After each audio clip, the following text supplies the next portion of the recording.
One of my regular bike commutes takes me from the Halifax Peninsula out to Spryfield.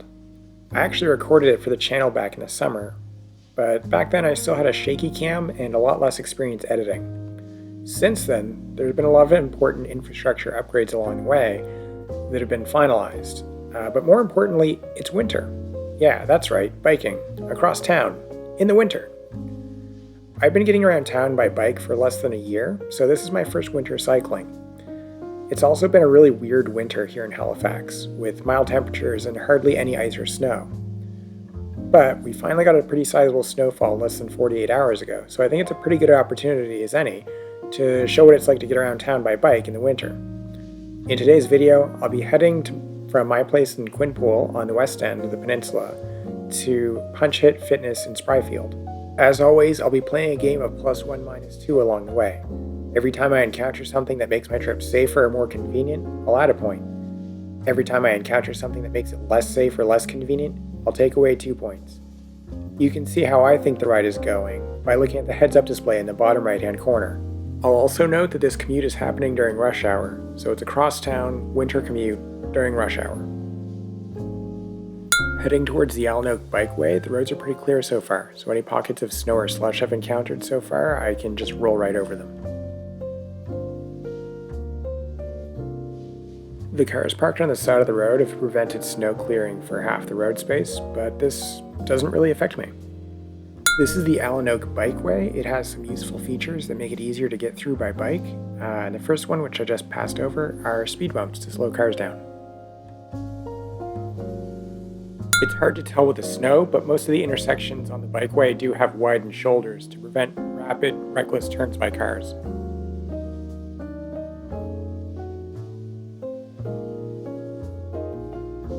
There's a button to facilitate crossing at the Oxford intersection, which is super useful. Or it would be if it weren't blocked by snow.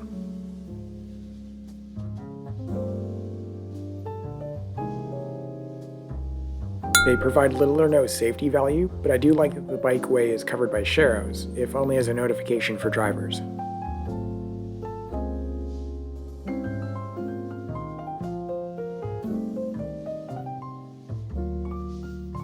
The intersection at Oxford is for bikes only, which is great because it cuts down on car throughfare traffic on the bikeway as a whole, although this is only enforced on kind of an honor system basis. It's a problem for all of the city's bikeways, but there are way too many stops for what's supposed to be an effective throughfare. This grey van has been parked in the intersection for about 10 or so seconds, despite having the right-of-way the entire time. Traffic is now starting to creep past them, and suddenly they wake up. -2 for bad drivers on the bikeway.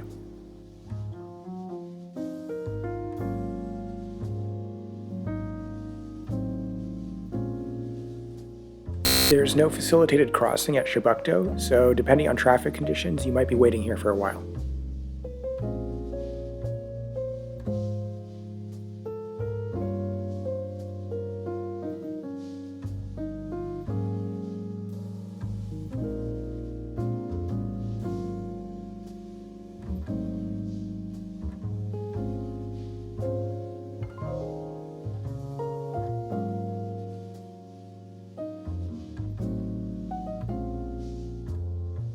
There's a nice ramp connecting the street to the Bears Road multi-use path. It's a little obstructed by snow, but not by very much. It's fine.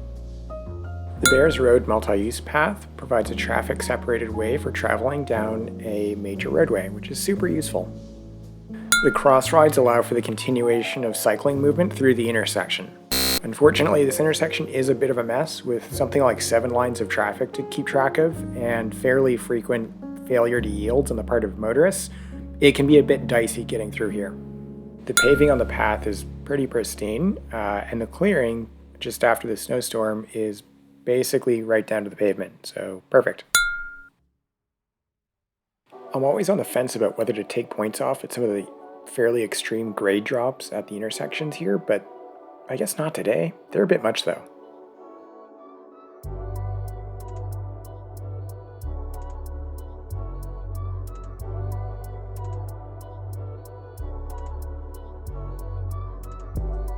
Well, that's the end of the path, so I guess I'm on foot to cross the bridge. That sucks.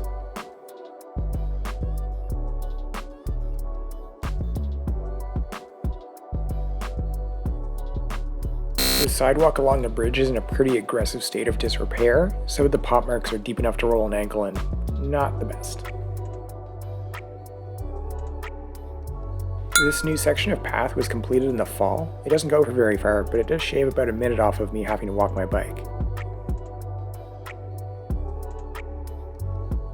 This probably sounds like a really dumb thing to be excited about, but they actually installed the guardrail on the correct side of the multi-use path.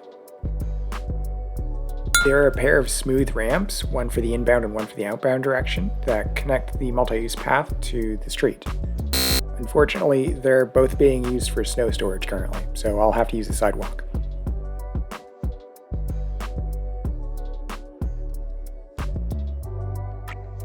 The local streets in between the end of the Bears Road multi-use path and the crossing at Joe Howe Drive have received some upgrades in terms of traffic calming. This takes the form of speed bumps and widened shoulders. It's not a lot, but it does help slow traffic down a bit.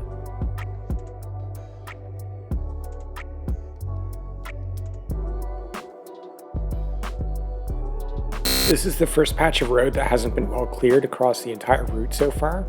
It's got a bit of a pileup of ice and slush, and I do have to slow down basically to a stop to kind of power my way through it. The paving on Elliott Street remains terrible. The city has installed a new ramp to make the climb up from Elliott Street to Joe Howe a little bit easier on cyclists and pedestrians.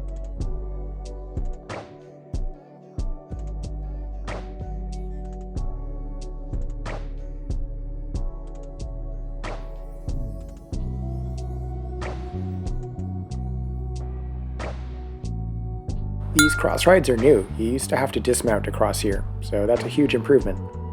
This island used to be tiny, but after the recent retrofit, it's not quite as claustrophobic as it used to be. It's not great that there's a slip lane running through a major active transport corridor like this. There is a slight redeeming quality that oncoming traffic does have to yield to pedestrians and cyclists, and at least the sight lines are pretty long, so that's something, I guess. This is the Chain of Lakes Trail, and it keeps me separate from traffic and allows me to get around the Armadale Rotary, which I desperately don't want to bike through. The trail is well paved and well maintained, and as far as I can tell, it seems to be perfectly cleared. I think this is the most clear section of the entire trip.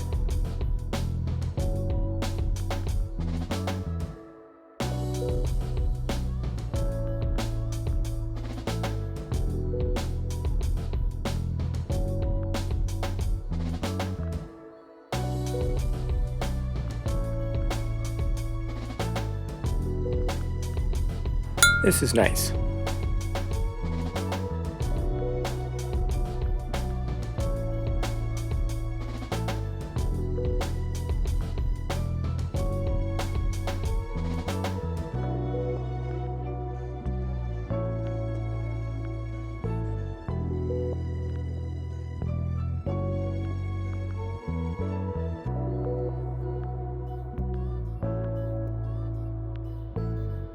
I'm about to leave the trail, so I'll just go ahead and award the usual distance bonus of 1 point per kilometer right now.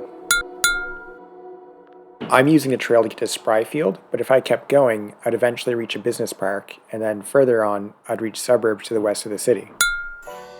There's a seamless transition from the Colt onto the Dunbrack Greenway via this ramp. Who doesn't love a bridge over a babbling brook in the winter? There's none here today, but it's pretty common for some of the gravel on the side of the path to get knocked into it and create a navigation hazard. It gets cleaned up pretty quick, but it's not the best. The trail on the left leads to St. Margaret's Bay Road, which has its own painted bike lanes on each side, and leads to a series of parking lots that might be useful in a park and ride situation, but that's a topic for another video. This is where the trail ends, and you get dumped unceremoniously onto a sidewalk.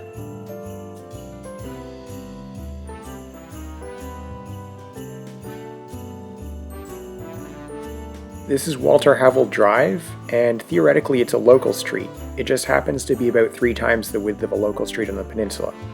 There aren't many cars here because not a lot of people live on the street and there's nothing to generate trips, but the cars that are here treat it a bit like a highway, so be on the lookout if you're biking through the area.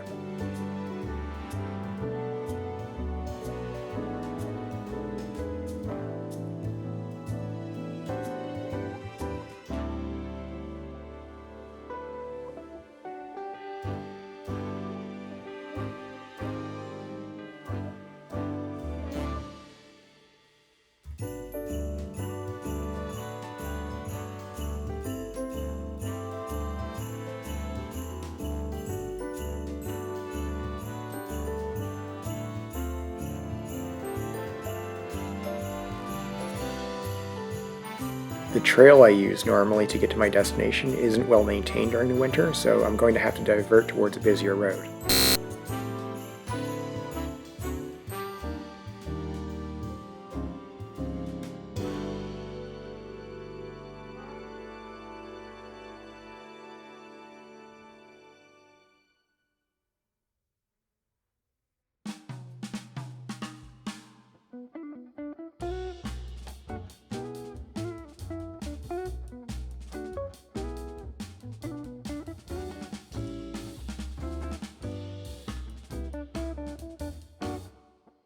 This is Herring Cove Road. It's an arterial that services Spryfield and regions south of it. I basically try to spend as little time on it as possible, just especially during rush hour because of how busy and hectic it can be at times. But I've already deducted points for having to detour to it, so let's just finish this up.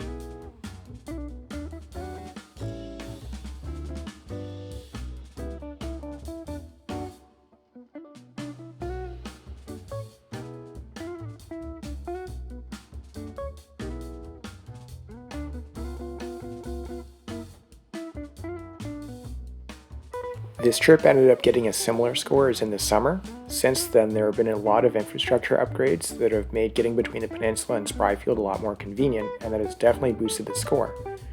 Winter definitely isn't a deal breaker, but it did impact the convenience of the trip.